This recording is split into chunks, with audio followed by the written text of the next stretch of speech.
أعوذ بالله من الشيطان الرجيم پناہ مانگتا ہوں میں اللہ کی شیطان مردود سے۔ بسم الله الرحمن الرحيم شروع اللہ کا نام لے کر جو بڑا مہربان نہایت رحم والا ہے۔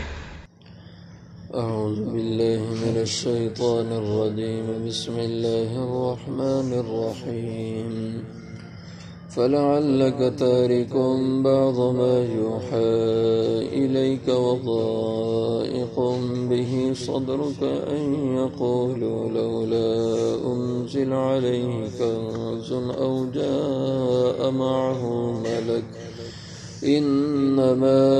أنت نذير والله على كل شيء وكيل أم يقولون افتراه قل فأتوا بعشر سور مثله مفتريات وادعوا من استطعتم من دون الله إن كنتم صادقين فإن لم يستجيبوا لكم فاعلموا أنما أنزل بعلم الله وأن لا إله إلا هو فهل أنتم مسلمون فلعلك تارك پس شاید کہ آپ چھوڑ دینے والے ہوں بعض ما یوحی الیک بعض حصہ اس کا جو وحی کی گئی ہے آپ کی طرف وضائق بہ اور تنگ ہوتا ہو اس کی وجہ سے صدر کا آپ کا دل ان یقولو یہ کہ وہ لوگ کہتے ہیں لولا انزل علیہ کہ کیوں نہیں اتارا گیا اس پر کنزن کوئی خزانہ او جاء معه ملک یا کیوں نہیں اتارا گیا اس کے ساتھ کوئی فرشتہ انما انت نذیر بے شک آپ تو ڈر سنانے والے ہیں واللہ علی کل شیء وکیل اور اللہ ہر چیز کے کارساز ہیں ام یقولون افترا کیا کہتے ہیں یہ لوگ کہ گھڑ لیا ہے اس کو قل کہہ دیں فاتو پس لاؤ تم بعشر سور مثلہ 10 صورتیں اس جیسی مفتریات جو تم گھڑنے والے جو گھڑی ہوئی ہوں وَادْعُوا اور بلا لو من استطعتم جس کی بھی تم طاقت ہمت رکھتے ہو من دون اللہ اللہ کے سوا ان کنتم صادقین اگر تم سچ کہنے والے ہو فَإِن لَّمْ يَسْتَجِيبُوا لَكُمْ پس اگر یہ نہ بات ماننے تمہاری فَاعْلَمُوا پس تم جان لو انما انزل بعلم اللہ کہ بے شک یہ قرآن تو اتارا گیا ہے اللہ کے علم کے مطابق وَأَن لَّا إِلَٰهَ إِلَّا هُوَ یہ کہ کوئی بھی الہ مشکل کشا نہیں اس کے سوا فَهَلْ أَنْتُمْ مُسْلِمُونَ کیا پس تم تابعداری کرنے والے ہو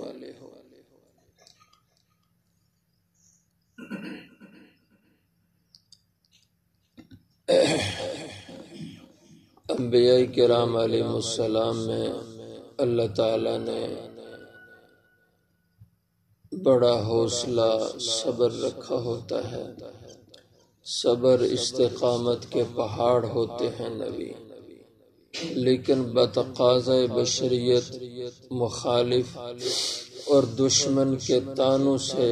بہرحال ان کی طبیعت پہ بھی بوجھ بنتا ہے ان کے مزاج پہ بھی وہ گراں گزرتا ہے تو اس کے حوالے سے اللہ تعالیٰ فرماتے ہیں فَلَعَلَّكَ تَارِكٌ پس شاید کہ آپ چھوڑ دینے والے ہوں بعض ما یوحی الیک بعض حصہ اس کا جو وحی کی گئی ہے آپ کی طرف یعنی ان کی مخالفت اور ان کے طعنے اس قدر شدید ہیں کہ لگتا ہے کہ آپ اس قرآن کے بعض اجزاء کو چھوڑ ہی دیں لیکن ایسا ہو نہیں سکتا اور نہ ہی ایسا ہوا کہ اللہ کے پیغمبر میں ایسی کوئی کمی کی بات آئی ہو لیکن یہ ایک عمومی انداز میں اللہ جل شانہ نے بیان فرمایا کہ ان کے جو دشمن تھے اس وقت جو دین کے مخالف تھے، ان کی مخالفت اس درجہ کی تھی کہ پیغمبر جو صبر و استقامت کا پہاڑ ہو جاتا ہے اس میں بھی کوئی لرزش پیدا ہو جائے، اتنی سخت مخالفت تھی۔ اور اس قدر وہ لوگ تانا زنی کرنے والے تھے کہ صبر و استقامت کو، پہاڑ کو بھی وہ اپنی جگہ ہلا دیتے تھے، اس قدر شدت تھی۔ تو ہم لوگ ذرا سے حالات سے گھبرا جاتے ہیں، اپنے مخالفوں کی ذرا سی مخالفت سے ہم پریشان ہو جاتے ہیں، تو انبیاء علیہ السلام کی اور بالخصوص حضور کی پریشانی کس درجے کی ہوتی تھی جب لوگ آپ کے مخالف، دین کے مخالف ہوتے تھے۔ وَضَائِقٌ بِهِ صَدْرُكَ، اور تنگ ہوتا ہے اس کی وجہ سے آپ کا دل، آپ کا سینہ، ان یقولوا، ان کی یہ طرح طرح کی باتیں تانے کی، اور وہ کیا کہتے ہیں، لولا انزل علیہ کنز،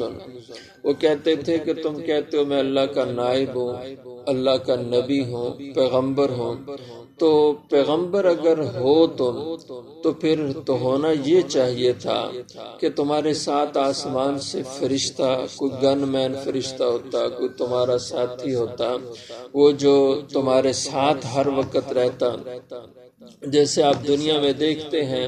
جو بڑے لوگ ہوتے ہیں ان کا بڑا پروٹوکول ہوتا ہے، ان کے گن مین ہوتے ہیں، ان کے ساتھ لوگ خدمت گزار ہوتے ہیں۔ تو انہوں نے کہا اگر ہم مان لیتے ہیں تم نبی ہو، پیغمبر ہو، خدا کے نائب بن کے آئے ہو، لیکن اس کی کوئی نشانی تو ہونا چاہیے، کہ تمہارے ساتھ کوئی فرشتے آسمان سے اترے، ہٹو بچوں کی وہ صدائیں لگانے والے، جدھر تم جاؤ وہ آگے آگے تمہارے فرشتے چلیں، یا پھر یہ ہے کہ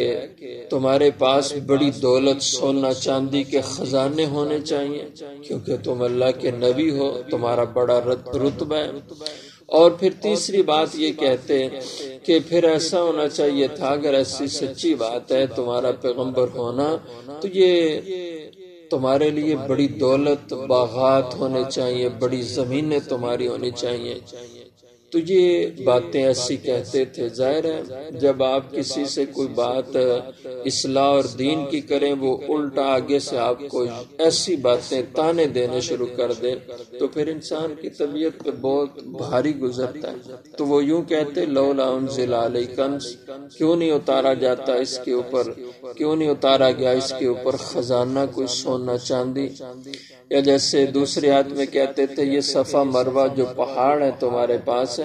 یہ پہاڑ سونے چاندی کے کیوں نہیں ہو جاتے؟ تم کہو تو یہ پہاڑ سونے چاندی کے بن جائے اگر تم سچے ہو۔ او جا معہ ملک، یا کیوں نہیں اتارا گیا اس کے ساتھ کوئی فرشتہ جو اس کا دربان ہو، گن مین ہو۔ انما انت نذیر، آپ انہیں کہیں بھئی یہ میرا معاملہ نہیں، یہ تو اللہ کی ذات کا معاملہ ہے کہ وہ کیا کرتا ہے، کیسے اس نے جو ہے نا وہ میرے ساتھ کسی کو بھیجنا ہے، فرشتے کو نہیں بھیجنا، اس نے دولت دینی اور مجھے تو ضرورت ہی نہیں۔ حضور صلی اللہ علیہ وسلم کی جو فقر کی اور تنگ دستی کی جو زندگی تھی یہ آپ کی اختیاری تھی، یہ نہیں کہ بے اختیاری تھی۔ آپ چاہتے بڑی دولت آپ کو مل جاتی اور آپ خود حاصل کر لیتے، اللہ آپ کو دے دیتے، اللہ سے آپ مانگ لیتے، لیکن آپ نے اپنے لیے ہمیشہ فقر کی دعا کی کہ مجھے بس فقر پسند ہے اور مجھے دولت مندی پسند نہیں ہے۔ اور اپنی اولاد کے لیے بھی حضور نے فقر کی دعائیں کی۔ کوئی دعا حضور کی ایسی نہیں جس میں آپ نے دنیا کی فراخی کی دعا کی ہو۔ زیادہ زیادہ یہی ہے کہ اے اللہ گزارے کا رزق دے دے، قناعت کی زندگی دے دے۔ تو حضور صلی اللہ علیہ وسلم کے اوپر جو فقر کے حالات تھے یہ آپ کے اختیاری تھے کہ آپ خود ایسے حالات میں رہنا چاہتے تھے، آپ کو یہ زندگی پسند تھی، دولت مندی کی، خوشحالی کی زندگی آپ کو اپنے لیے پسند نہیں تھی، اپنی اولاد کے لیے نہیں۔ ہاں امت کو دعائیں دی ہیں کہ تم ان دعاؤں سے اللہ سے خوشحالی کی دعا کرو، اور امت کے لیے خود بھی آپ نے دعا کی ہے کہ ان کو خوشحالی کی، دولت مندی کی زندگی مل جائے جس نے کہا۔ انما انت نذیر، فرما بے شک آپ کی ذمہ داری تو ہے نذیر، کہ آپ لوگوں کو ڈر سنانے والے ہیں۔ واللہ علی کل شیء وکیل، اور اللہ ہر چیز کے کارساز ہیں۔ ام یقولون افترا، کیا یہ لوگ کہتے ہیں کہ آپ نے اس قرآن کو گھڑ لیا ہے، یہ آپ کی طرف سے خود تراشیدہ ہے، خود بنایا ہوا ہے؟ فرمایا پھر تو مسئلہ آسان ہے، اگر یہ قرآن بنا سکتے ہیں تو تم بھی تو قرآن بنا سکتے ہو۔ قل، آپ پھر ان سے کہیں، فَأْتُوا بِعَشْرِ سُوَرٍ مِثْلِهِ، پھر لاؤ تم بھی 10 کوئی چھوٹی سی صورتیں مثل ہی اس قرآن کی صورتوں جیسی۔ قرآن نے یہ 3 چیلنج دیے ہیں مختلف موقعوں پر۔ ایک تو یہ فرمایا کہ قُلْ لَئِنِ اجْتَمَعَتِ الْإِنسُ وَالْجِنُّ عَلَىٰ أَن يَأْتُوا بِمِثْلِ هَٰذَا الْقُرْآنِ لَا يَأْتُونَ بِمِثْلِهِ وَلَوْ كَانَ بَعْضُهُمْ لِبَعْضٍ ظَهِيرًا۔ آپ ان سے کہہ دیں اگر سارے جن انسان اکٹھے ہو جاؤ، سب ایک دوسرے کے مددگار بن کر اس قرآن جیسا کوئی اور قرآن لے آؤ، لا یاتون بمثلہ، کبھی بھی اس قرآن جیسا قرآن نہیں لا سکیں گے۔ تو وہاں یہ چیلنج کیا کہ اس مکمل قرآن کے مقابلے میں تم بھی کوئی اپنی طرف سے قرآن لے آؤ۔ اور دوسرا چیلنج یہ تھا کہ فَأْتُوا بِعَشْرِ سُوَرٍ مِثْلِهِ، پورا قرآن نہ صحیح، اس کی 10 صورتوں کی طرح کہ تم بھی 10 صورتیں بنا لاؤ۔ تیسرا چیلنج یہ کیا کہ فَأْتُوا بِسُورَةٍ مِثْلِهِ، 10 صورتیں بھی نہیں، اس قرآن کی چھوٹی سی صورت کی طرح کی تم بھی کوئی صورت لے آؤ۔ اِنَّا أَعْطَيْنَاكَ الْكَوْثَرَ 3 آیتیں ہیں، قُلْ هُوَ اللَّهُ، سورۃ العصر، چھوٹی صورتیں ہیں۔ بِسُورَةٍ مِثْلِهِ، ان جیسی کوئی صورت تم بھی لے آؤ۔ حالانکہ بڑے بڑے فصیح و بلیغ تھے اور ان کی فصاحت کا یہ عالم تھا۔ ایک شخص تھا صحبان وائل اس کا نام تھا، اس کے بارے میں تفاسیر میں لکھا ہے اتنا فصیح و بلیغ آدمی تھا، اگر وہ پورا سال بھی لوگوں میں واز کھڑے ہو کے کہتا تو جو بات، جو لفظ پہلے اس نے بولا ہوتا اپنے واز میں، وہ دوبارہ پورے واز میں وہ لفظ دہراتا نہیں تھا۔ اور وہ ایسا شخص تھا کہ جو اس نے پہلی زندگی میں کوئی بات کی ہوتی تھی، جو کلمات گفتگو میں اس نے کیے ہوتے تھے، دوبارہ اگر اسی طرح کی وہ گفتگو کرے، کوئی واقعہ سنائے، تو جو اس نے پہلے الفاظ کہے ہوتے تھے کسی بات کی تعبیر میں، کسی واقعے کے بیان میں، دوبارہ اس کی زبان پہ وہ لفظ نہیں آتے تھے۔ یہ کوئی معمولی بات نہیں ہے کہ اگر آپ 2 یا 3 گھنٹے کہیں گفتگو کریں تو آپ کی گفتگو میں بار بار لفظ وہی دہرائے جاتے ہیں، لیکن وہ ایسا شخص تھا، اس کے بارے میں لکھا ہے اگر سال پورا وہ کھڑے ہو کے بات کرے تو اس کی گفتگو میں پہلے لفظ، پہلے والا دوبارہ لفظ نہیں آتا تھا، اتنا فصیح آدمی تھا۔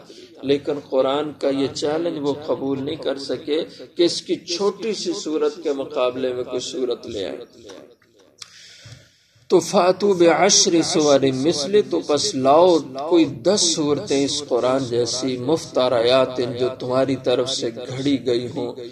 اور اکیلے نہیں تم کر سکتے تو وَادْعُوا مَنِ اسْتَطَعْتُم مِّن دُونِ اللَّهِ، بلا لو جتنوں کو بھی تم بلا سکتے ہو، من دون اللہ، اللہ کو چھوڑ کر، ان کنتم صادقین، اگر تم اس دعوے میں سچے ہو کہ یہ قرآن انہوں نے خود گھڑا ہے، اگر یہ گھڑ سکتے ہیں تو تم بھی گھڑ سکتے ہو۔ فَإِن لَّمْ يَسْتَجِيبُوا لَكُمْ، پس اگر یہ آپ کا چیلنج قبول نہ کریں،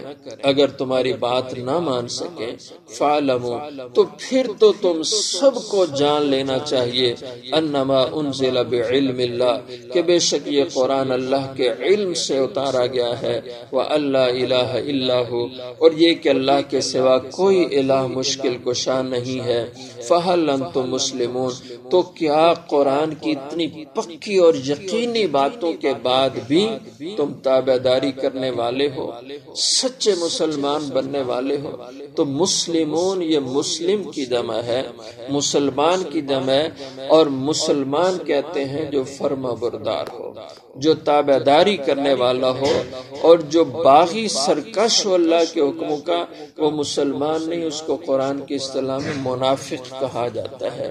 تو فہل انتم مسلمون، تو پس کیا تم اللہ کی فرما برداری کرنے والے، تابعداری کرنے والے ہو؟